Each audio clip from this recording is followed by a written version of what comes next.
Hi guys, welcome back to another GJ video review. Today I'll be checking out this new case from Corsair. It's the Obsidian 250D. As with the other Obsidian series like the 350D, it's got the same type of theme. The only thing different with this case, it is the mini ITX version. So it is a really small case. I'll just spend a little bit of time on the box. Some of the standout features with this is it supports a 120mm or 240mm radiator. Now in the review I did mention it supports a 280, that was my mistake, but it only supports a 240 or a 120 on the side. It also supports, pretty much from what I could gather in the review, the longest power supply you could ever fit. I had a AX1200i in there and there was still tons of room for a larger power supply. Video card, I managed to fit a GTX 780 Asus DC2 in there and it just managed to fit, and that is a pretty large card, so you're probably not going to get much bigger than that. It also supports 2 physical hard drives, 2 SSDs, and a CPU cooler with the height of 95mm tall, and you can also fit in a CD-ROM drive as well. So that's pretty much it on the box. We'll jump in and we'll see what the case looks like inside. Alright, so once you take it out of the box, it just comes in this plastic packaging, fairly basic, just to protect it from scratches. It also has foam packing all around it, which is good to see. Also, we get your installation guide, just like that. Pretty standard these days. I won't go through that. That'll just be a guide on how to set everything up. I'll just actually take it out of this. Alright, so that's how it looks there. Might just put it on a bit of an angle. Really nice design. It keeps that standard front design. You can see like on the 350 and so on, like that. It does have this tape on the sides, which I'll take off just to stop this from pushing in and coming off in transport, which is good.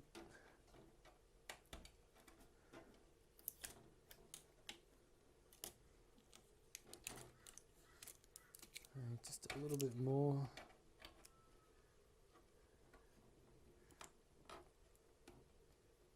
Alright. Okay, so then this just pushes in and out. Get that off my finger.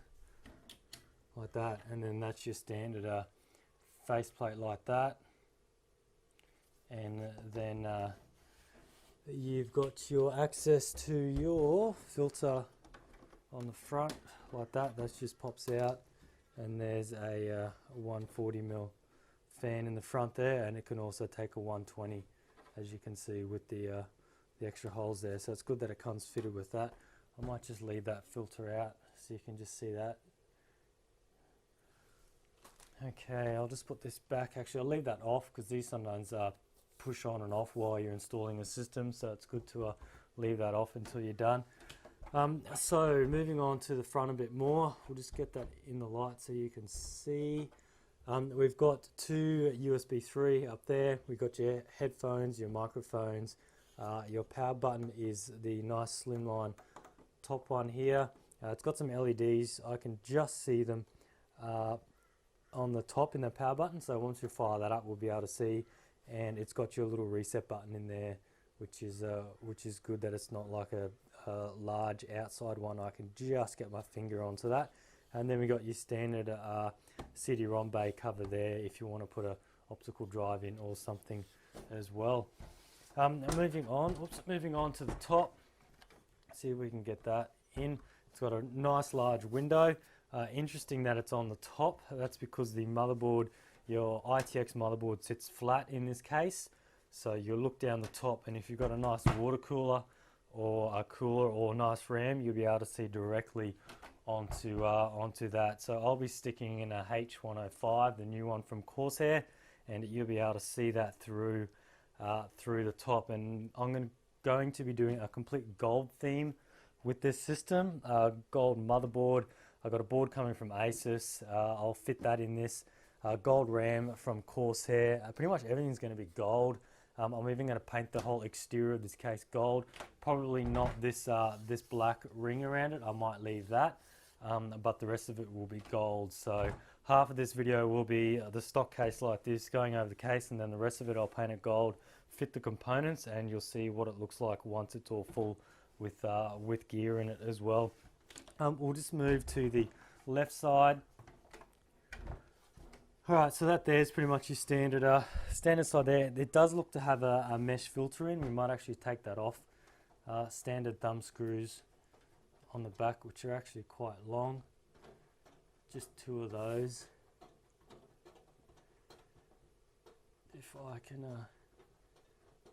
get that one off. And then that just slides out a bit, and then that's it there like that. So nice mesh. It actually looks like a different mesh design than I've seen on other ones. And then it's just got your magnetic fan filter like that. So that just sticks on any way you like, and that's really fine as well. So it's great to see that they have those, no sort of sliding off, having to slide them in rails. They just stick right on. So that's that side panel there, and the other one is exactly the same. Yep, I'll get round to that in a tick. So that's that side. We won't cover inside yet until I've taken all the side panels off. We'll have a look at this other side. Same concept, just the 2 thumb screws on the back. And then it just slides out, and then same concept again with the magnetized fan filter like that, and that one's exactly the same like that. Alright, and you can also take the top off, which is good to see, so you can sort of work on it from all angles as well.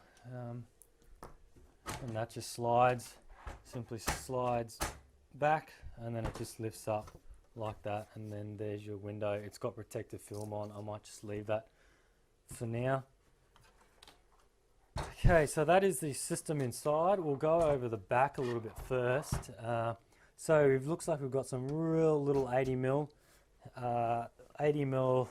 fan cutouts there. So if you want to put some extra cooling on there, you probably don't really need to. That actually looks sort of, I don't know, messy or whatnot, but you don't have to put those on there.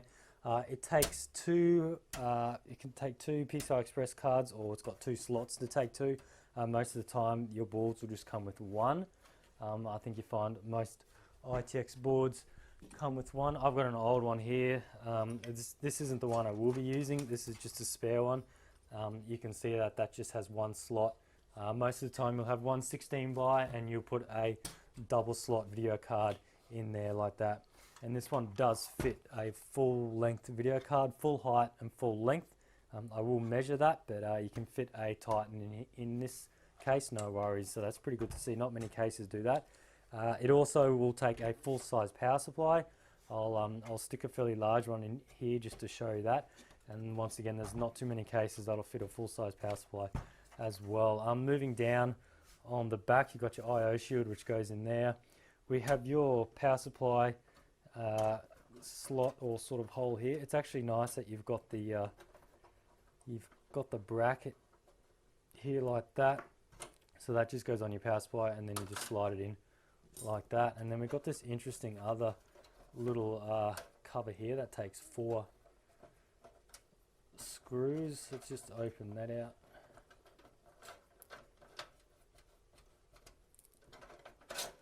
Alright, and that's actually pretty sweet, because that is where your hard drives go in.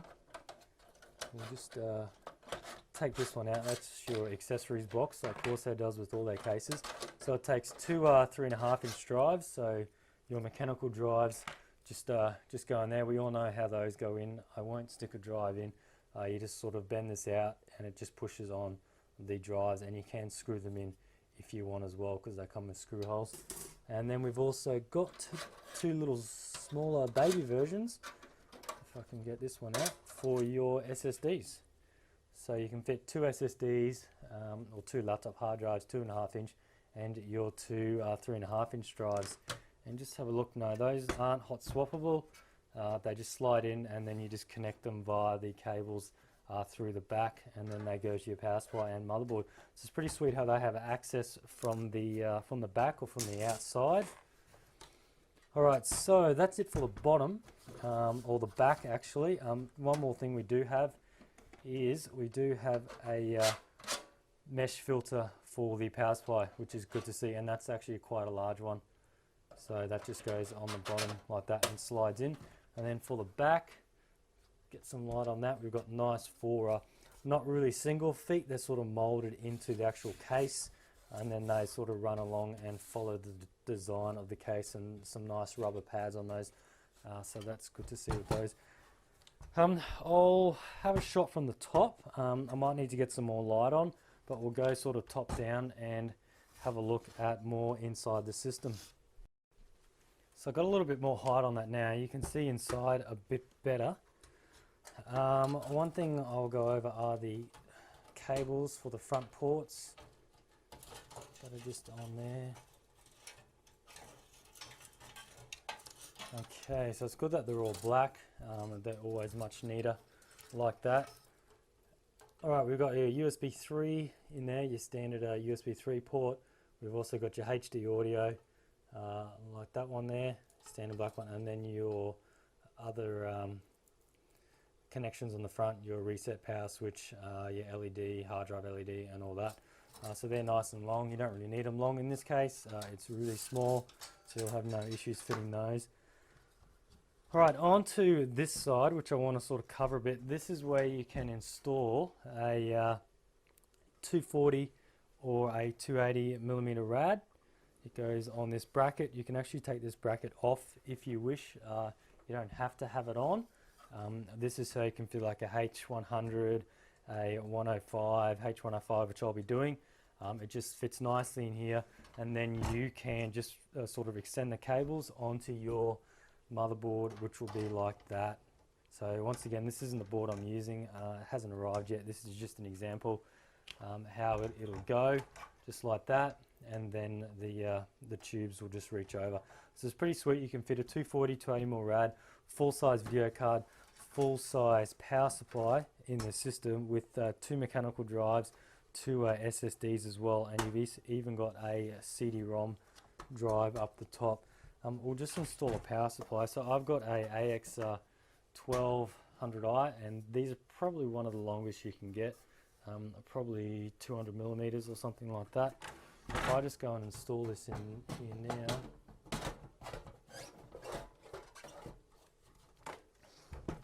just like that, and that's installed in there. I'll just push it in a little bit more, and you've still got like heaps of room left to where it hits. So you could probably even stick another little radiator or something in the bottom here. It's actually got quite a bit of modding potential. You've got sort of other options. You can put reservoirs down the bottom, you can put pumps down the bottom in that area along there. It gives you quite a bit of room to work with. And I really like how the power supply, it's got this little cover. I guess you can't really show off your power supply, but you don't really need to because there's no side panel on this side. But it's kind of nice how it looks like that, and it slides into this sleeve as well, which is nice to see. So that's pretty much it for going over the empty case. What I'll be doing is I'll be getting the components, putting them in. I'll be doing the case gold, so I'll do all that. Come back once the system is all full. Show you how sort of jam-packed you can get it with a full-size card and things like that, and we'll see how it looks.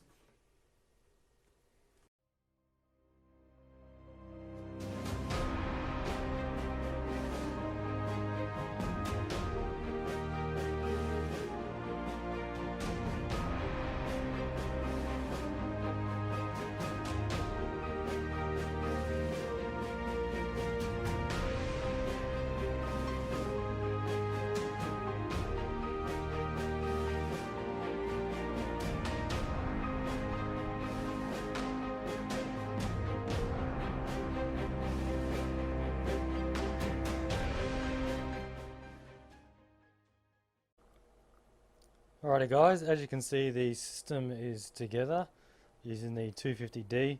The one thing you probably noticed that it's all gold.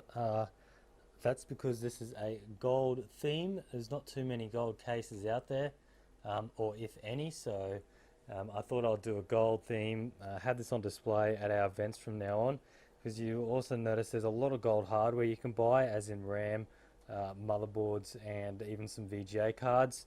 So I thought, why not do a gold build? Pretty eye-catching. The gold actually turned out really good. I did do it all myself, so it is always better when you do it yourself. So, and then I just added a badge on there because it did cover the original one. So some more things about this case that I encountered when putting some gear into this. First thing is power supply, no issues. That's the 1200i. You can fit as long as you want, still plenty of room in there, so you've got some extra options for water cooling. Video card just managed to fit. This is an Asus 780 DC2, so that just went in there. I guess if you had end mounted power plugs, you might have a bit of an issue. CPU cooler, the CPU cooler side was fine for the CPU socket. It is relatively small, but one issue we ran into was with the motherboard having the power module on the side. We were unable to fit another fan on the H105. It was just a slightly bit too thick, so we just had to leave one fan on there. So not really an issue with the case, it's just a matter of the board being a bit too high. I guess if we had a different board in, the fan maybe just be able to go over it, but then it might be tight with the extra RAM sticks there. So I'd really say that this is designed for the H100i, slightly thinner coolers, because this cooler is quite thick. Another option is once you install a 240mm radiator along this side here, you sort of lose the option to have in a CD-ROM, because this bracket is meant to sit in like that. So it clears the video card side just, but on the radiator side it actually hits that fan. There's no way to get it in, so you'd have to actually install it fanless. So we do actually lose the option of having a CD-ROM or a fan controller. Like, you could still slide something in, sort of, if it was only short, if it didn't go very long, but then you've got no sort of securing mounts on it and things like that. So but for those few things, like, this is a super small case. I just guess you just have to be careful on what motherboard you pick out and things like that. But I'll just grab the larger Corsair Air 50 in comparison, just to show you the sheer size of this. Alright, so I've got it next to the Air 540. Now, the Air 540 I would class as a relatively small case. It's not that high. It's got the power supply on the right side, so it's pretty much just the size of a motherboard, full size, just a little bit higher for a top rad support.